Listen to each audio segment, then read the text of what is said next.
Hello and welcome back to my reading journal vlog thing. Thank you so much for stopping by. The book that I'm talking about today is The Moon of the Crusted Snow by Wabishek Rice. It is I wouldn't say it's a post-apocalyptic novel. It is a novel about the fall. You start off the book right before the world starts to go down, and you continue through the book as it is slowly deteriorating.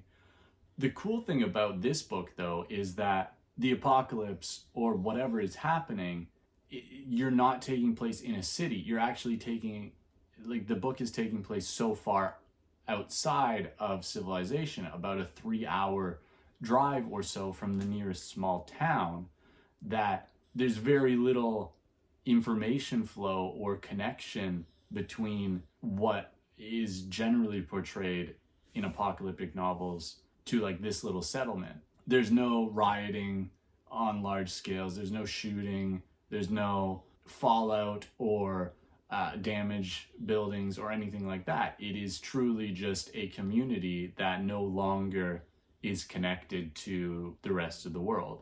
So I'm sticking to the same format that I did last time, trying to keep these videos a little bit shorter, just because I ramble and I don't really know what I'm saying most of the time. So let's start with the good.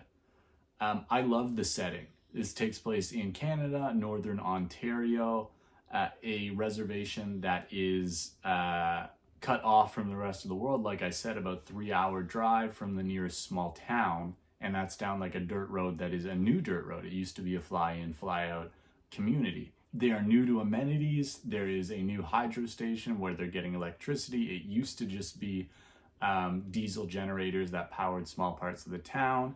They had to get all their food flown in.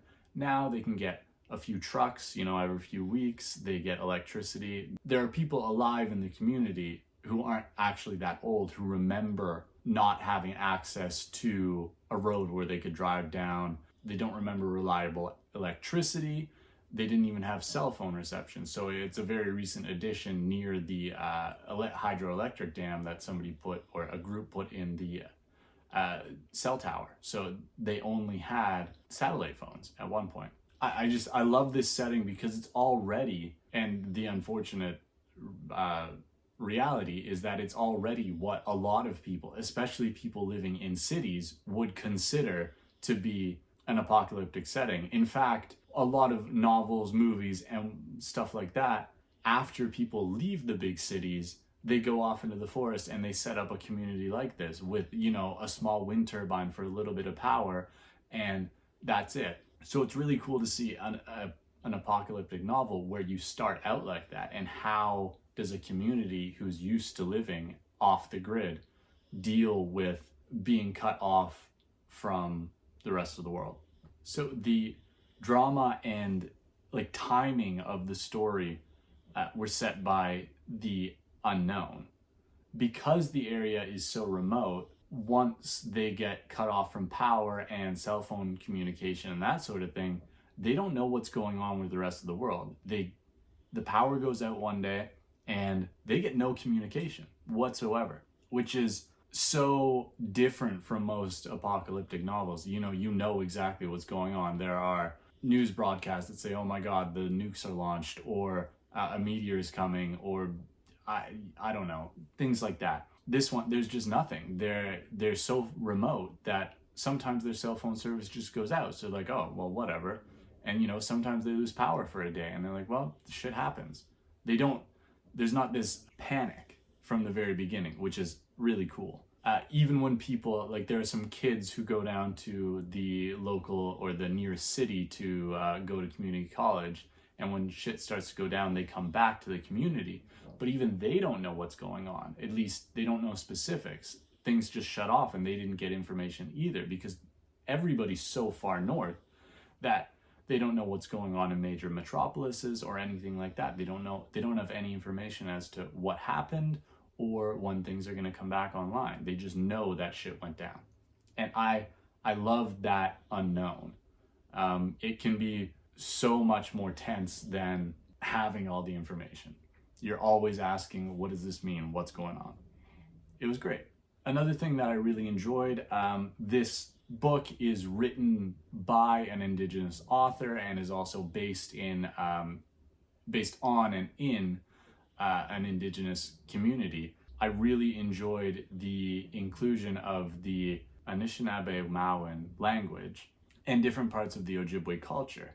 There are some people on the reserve in the community that have tried to keep up with traditional ways and some people that haven't. It was really cool to see how the author portrayed in a disaster setting how quickly the people who have held on to those traditions could cope with a loss of food, power, modern living, compared to the people who gave that up. The main character's brother, just stays inside, has forgotten the teachings of the elders, plays video games all the time, and he's one of the first people to lose out on food and join the band of antagonists. And that was quite cool to see. The antagonist is also literally a large white person who comes in and starts eating people on the reserves, or at least the dead bodies of people who have died after the apocalypse from drinking, freezing to death, starving, that sort of thing. But he comes in and just starts eating them. Sure, it's very on the nose as a metaphor, Europeans consuming indigenous land, culture, and people, but it was nice to see that as an antagonist. I don't know, I enjoyed it. All right, so I'll move into the parts of the story that I wanted to see more of, or, kind of felt a little bit off to me. It is a small book, and the majority of the story takes place over a few months.